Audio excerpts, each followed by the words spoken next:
Hi Foxes, welcome back to my channel, or if you're new here, thank you so much for joining us. My name is Brittany and I have a Poshmark reselling business called SHOPFOXBURROW, and I'm also under the same name on Instagram and Etsy. And this is sort of the time of year where a lot of people kind of take a look at their business, they look at how they've been doing for the past year, and they set their new goals for 2020 or for the year to come. And so that's kind of what you're going to be doing with me today. So I am lucky enough that I got to sort of beta test the Sarah Styles dashboard, which I'm going to go into more detail about. She is providing a 30% off coupon code if you see it and you're interested. I absolutely recommend it. I originally purchased it from her back when she had just the sales report version, and then they added the inventory report, and she's done so much more and added so much more. So she did give me a discount because I had already purchased that and because I'm doing a YouTube video, but I would absolutely recommend purchasing it. It's $60 thereabouts, and then you get the 30% off.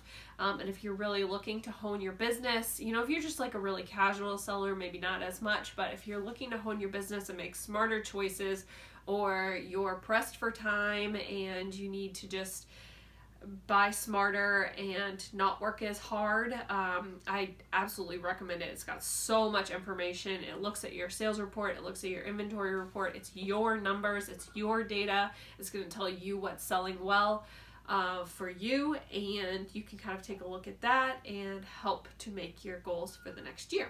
So that is what I'm going to be doing.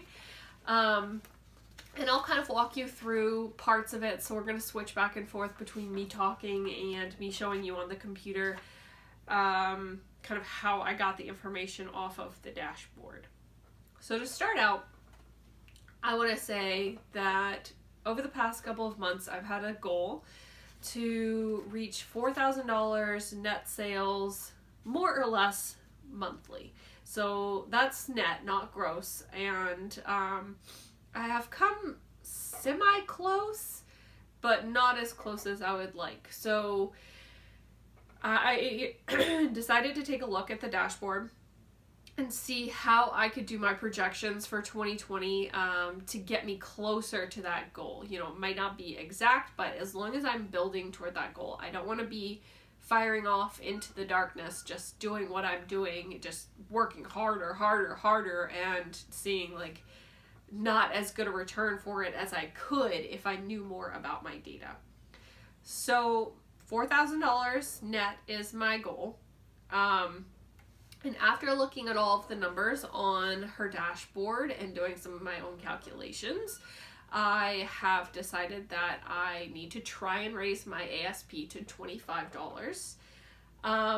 Right now it's at about 19 average. My highest was in September, and that was $22 and like 48 cents or something like that.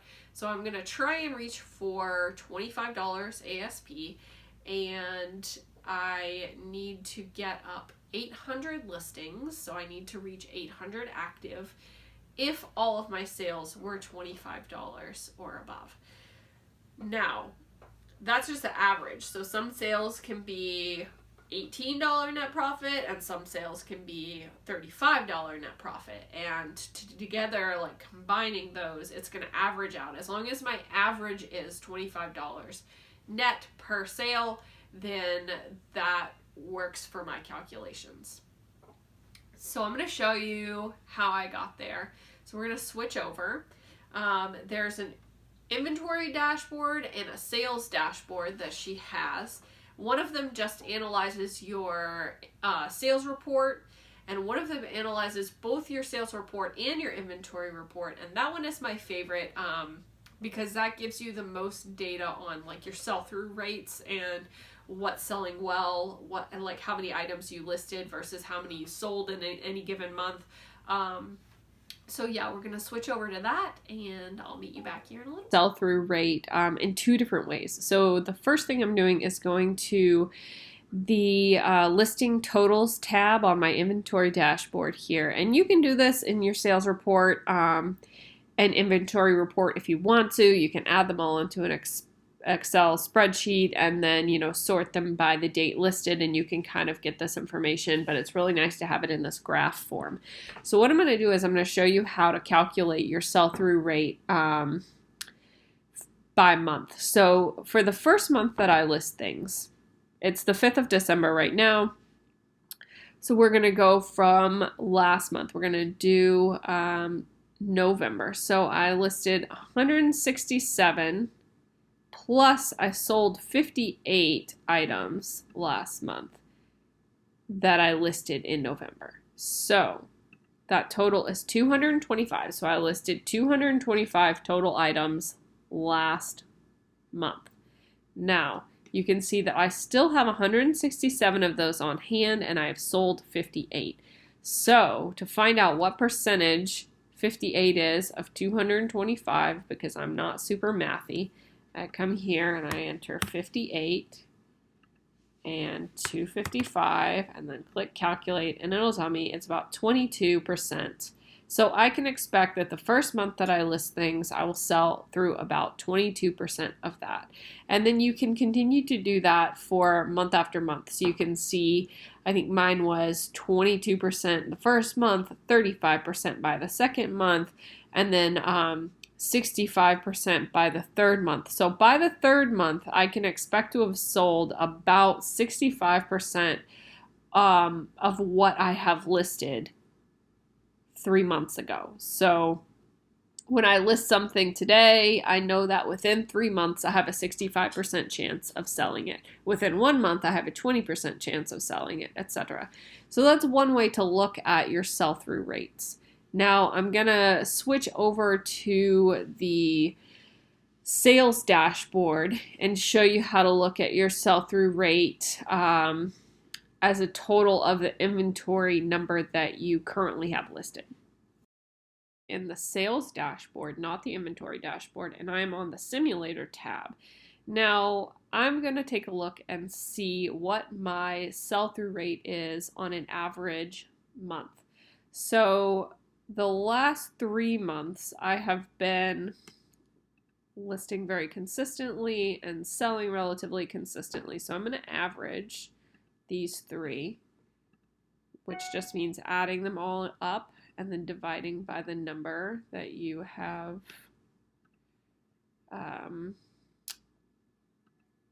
added. So 135. So I had 3 numbers that I added them up and divided them by 3, and I got 135. So I sell approximately 135 listings on average per month. Now I know that I have about 650 listings consistently in my Poshmark closet. So I'm going to go in here and I'm going to put, what did I say, 135? Is that right? Yeah, and 650. So I sell about 21% of my active listings each month. Now, that gives me my sell-through rate so that I can start to calculate my projections for how much I want to make and how many listings I need to have to get there. So we know that I want to make $4,000 net is my goal. And I want my average sale price to be around $25. Currently it is around $19. Okay, so we know that my sell-through rate each month is 21%. And this is the information that we need to figure out our goal. Divided by 25. 25 is 160. So if I sold $25 average sale price listings for 160 times, then I would make my $4,000 net goal. I have 100 that I usually sell 135 items that I'm currently sitting at 650 listings, and that I need to sell 160 items to meet my sales goals. So basically I need to find out what listings number has 21% equals 160. So what I'm going to do is I'm going to go back to my percentage calculator, and I'm sure there is a very real formula that you can use to get this, but for the ease of this video, we're just going to play with it. So if I have 700 listings, okay, it's only 147, so that's not going to be enough to get me to my goal. Let's try 800 listings, 168. So 21% of 800 is 168. So it makes sense that I would need to have 800 listings at my normal sell-through rate of 21% to meet my sales goal.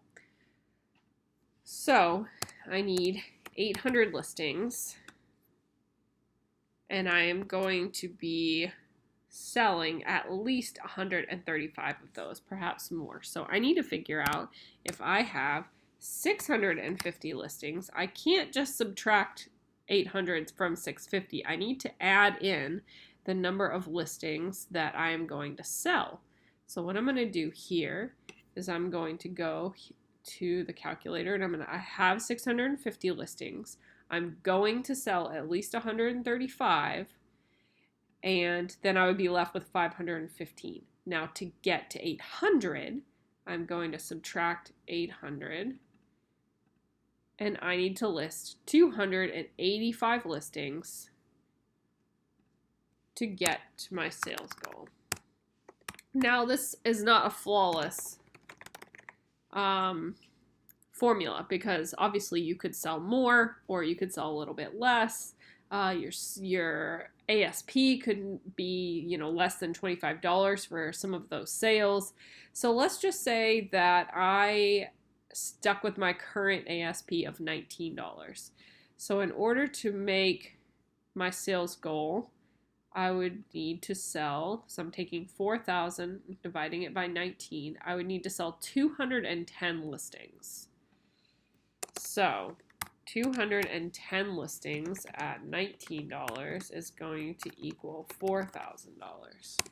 Now, if I need to sell 210, I need to figure out that this is 21% of what number. So I'm going to go back over here.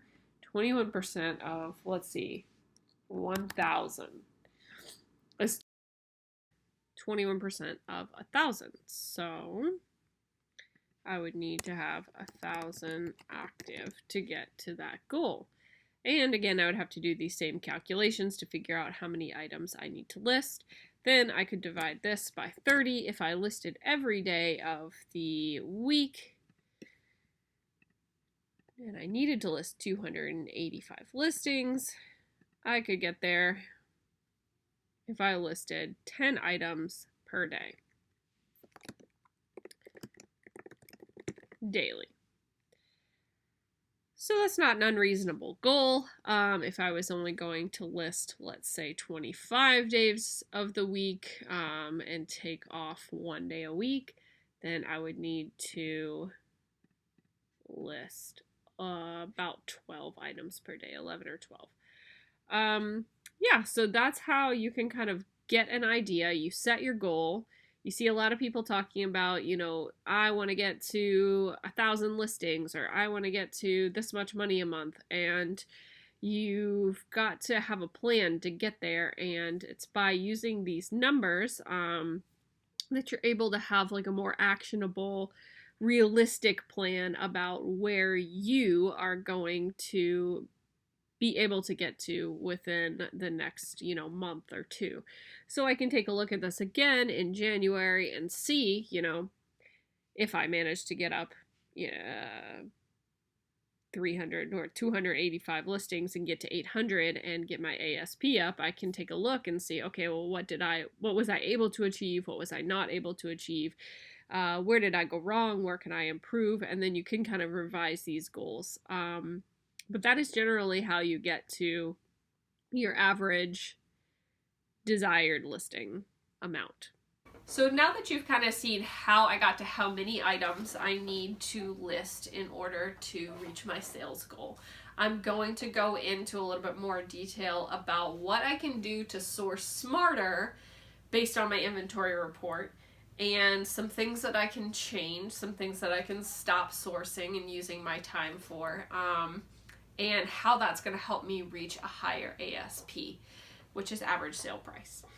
So, inventory report. In this report, you put in both your sales report and your inventory report from Poshmark, and that gives you great information about your sell-through rate. So top 10 by items sold. Up here you have most sold and highest dollars, both of which being ModCloth. Not a surprise there.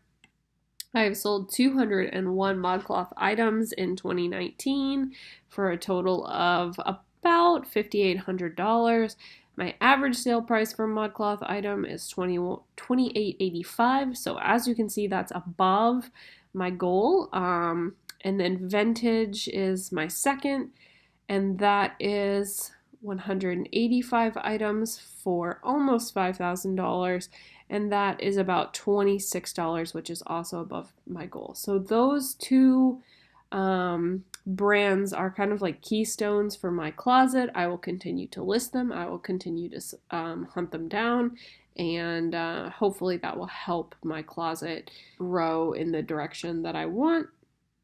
This Foxborough listing, this is my boutique items. Again, I've said in past videos, I don't sell these to make a lot of money. I sell them to encourage bundles, and it does work. So even though my average sale price is low, I will continue to sell those items.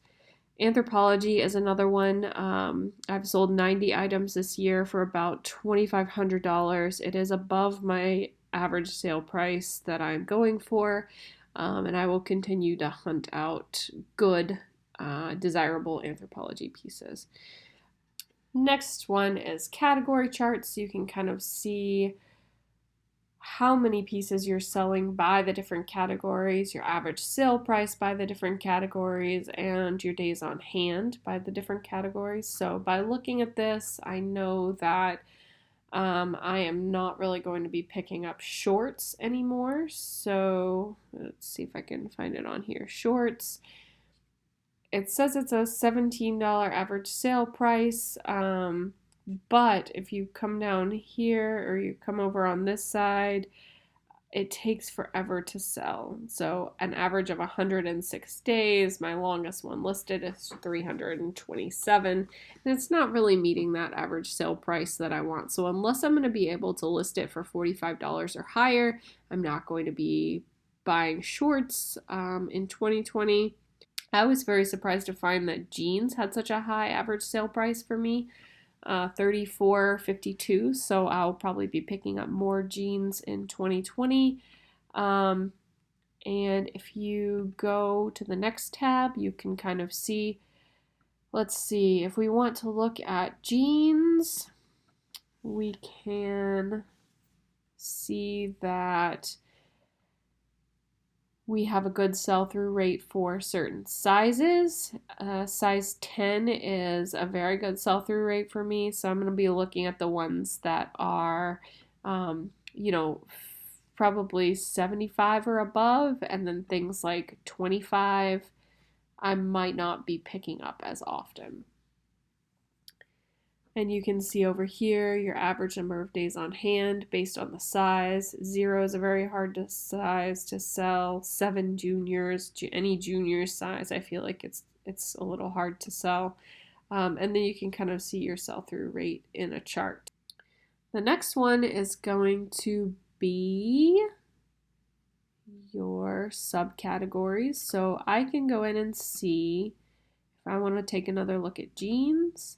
I can see that skinny jeans, ankle and crop jeans, flare, and straight leg jeans all have pretty decent sell-through rate.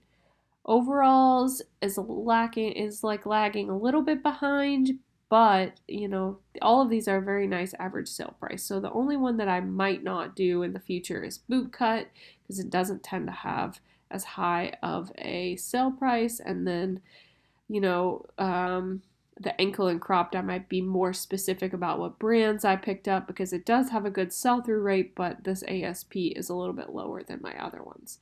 So basically, this whole spreadsheet has so much information based on your own data and what you've sold and what's working for your closet. And you just kind of have to do a deep dive into it um, and see what is working for you and then base your sourcing on that information.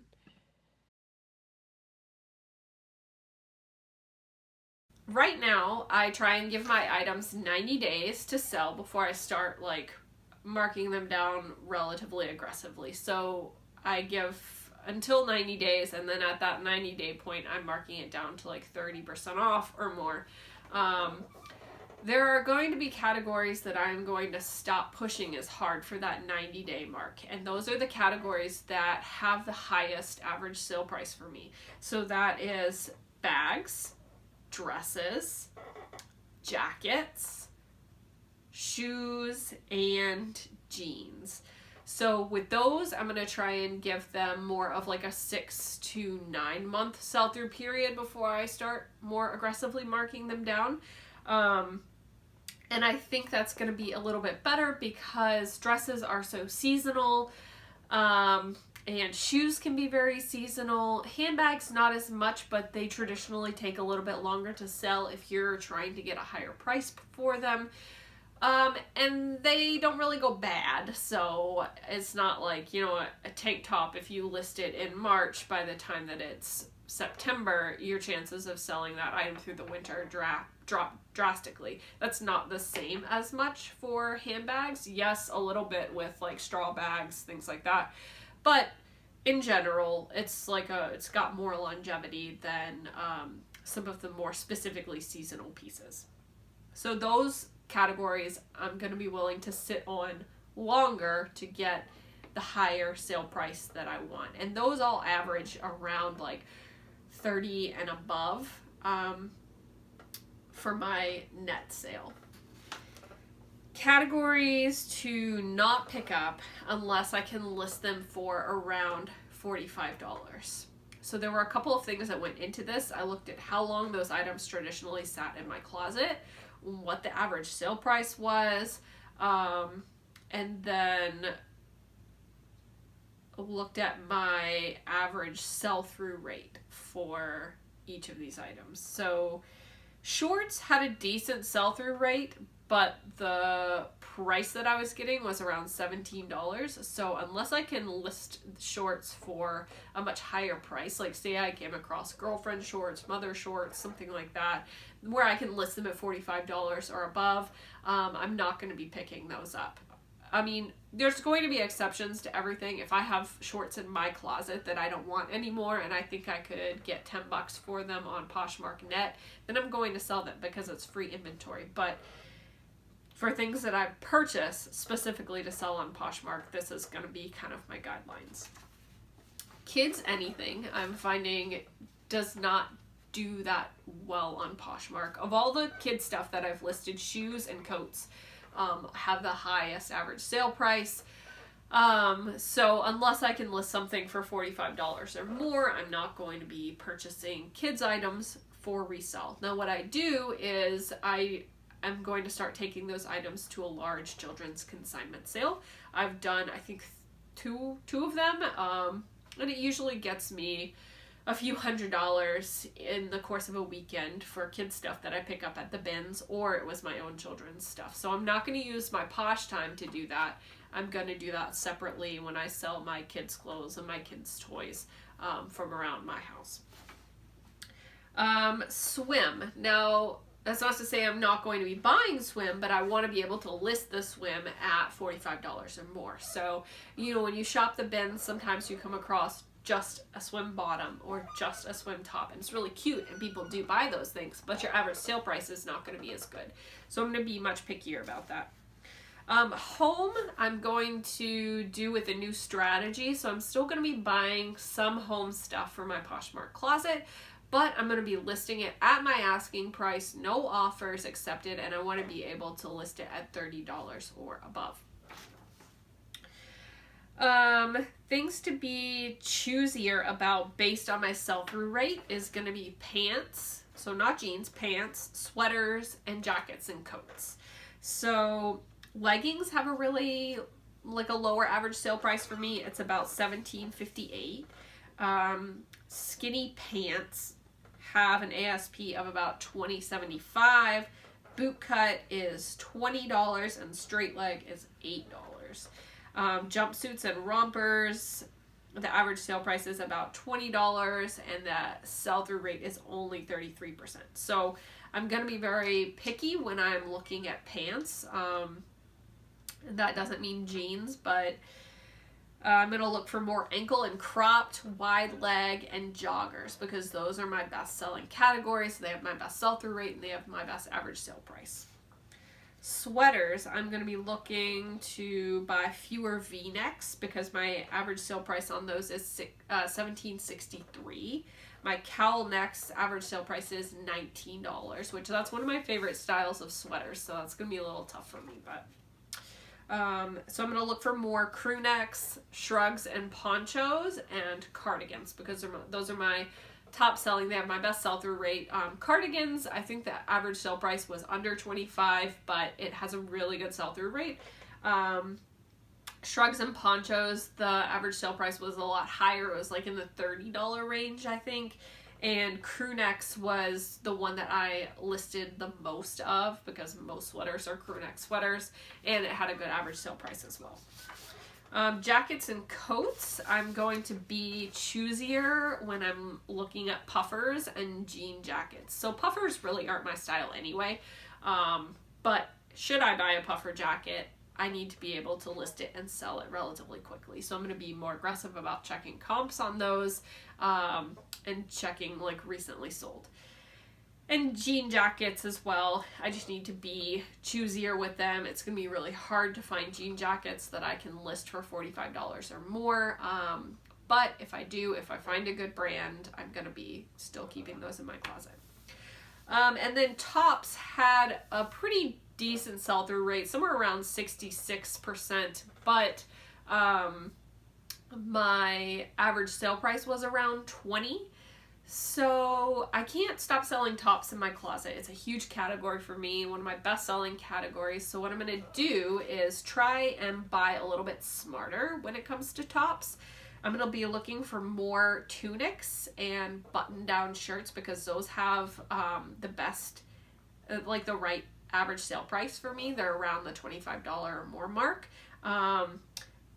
The button-down shirts have a lower sell-through rate, so I need to be choosier when I'm looking at patterns and prints, but they do have the right ASP. And tank tops have a really good sell-through, but there's a low ASP on those. I think it was around $17.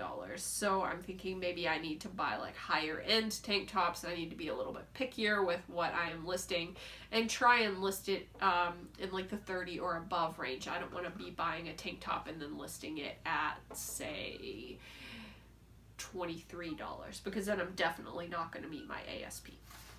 So that's kind of how I'm looking at the sales dashboard to make my buying habits smarter. And throughout the year, I'll continue to go in and put my sales report in and put my inventory report in, and I'll see kind of how these changes are either improving or not improving my business, and I can adjust from there. So I'll go ahead and switch over to the inventory report right now so that you can kind of see how it functions and how I got some of those numbers. And yeah, and hopefully you like what you see. And Sarah is awesome.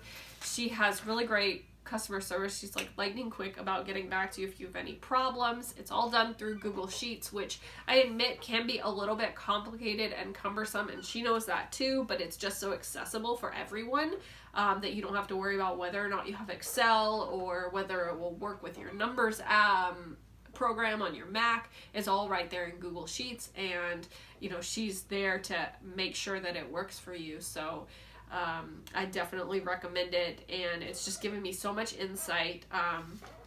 One of the things that I love is that now in the new sales report, you can see who your repeat buyers are. So one of my goals is to get my repeat customers up to about 5% of my annual sales.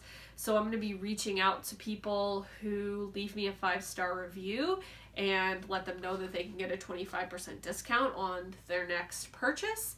And then anyone who has bought multiple times from me, I'm going to be reaching out in the new year and just to thank them for being a repeat customer for me, and then offer them a 50% off one item discount, which depending on they buy could be bad for me, but it's really great to have those repeat customers.